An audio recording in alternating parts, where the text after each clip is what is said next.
Documentaries are aimed at telling factual information on real-life events formatted in a creative way.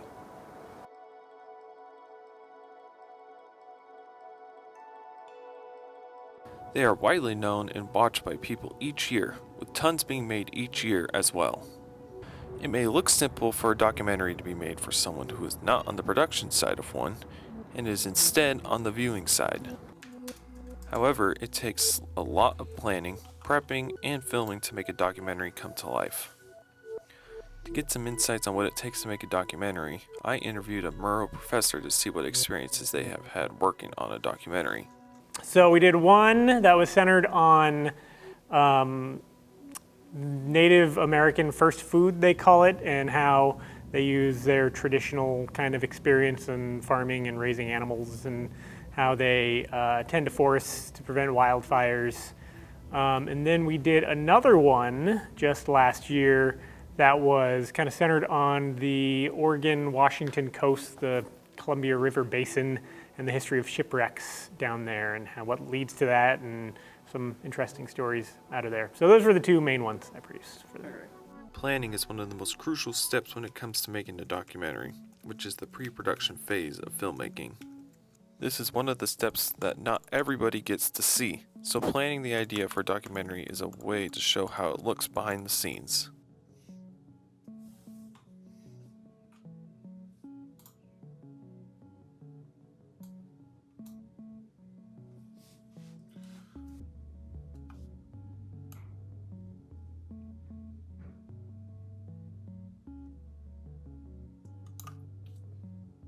Once ideas are planned and a script is written most of the way, it is now time to enter the production phase of the documentary filmmaking.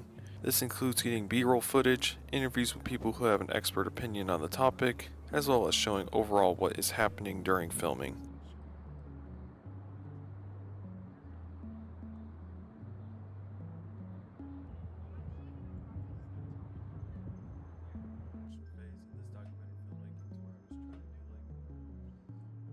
Now, it is important to obtain the most important information for your documentary, so you can get all the details that are related to your documentary topic. What is cool about the production phase of making a documentary is hearing and seeing those stories play out in real time before anything else happens in post-production. And it is cool to show people what all that looks like behind the scenes, as that kind of footage rarely gets seen by a national audience. Now, when that is all done, you get to enter the post phase of documentary filmmaking, where it shows all the editing, possible reshoots, and adding in all the magic that there needs to be when bringing all the magic together.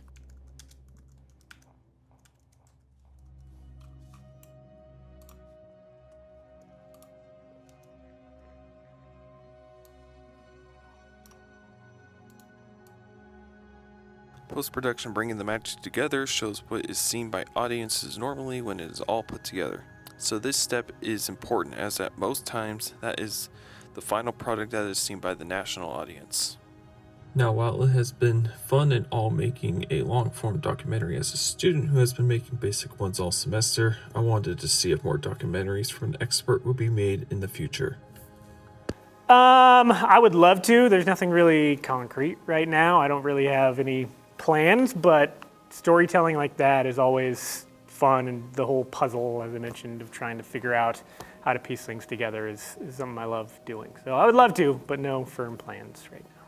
Showcasing how a long-form documentary is made throughout this documentary with expert opinions on the matter shows that it can be a fun experience throughout overall, and you get to enjoy moments throughout. The audience is always in for a treat and fun experience when learning some new details on documentary filmmaking, and getting to see some cool and fun behind-the-scenes experiences.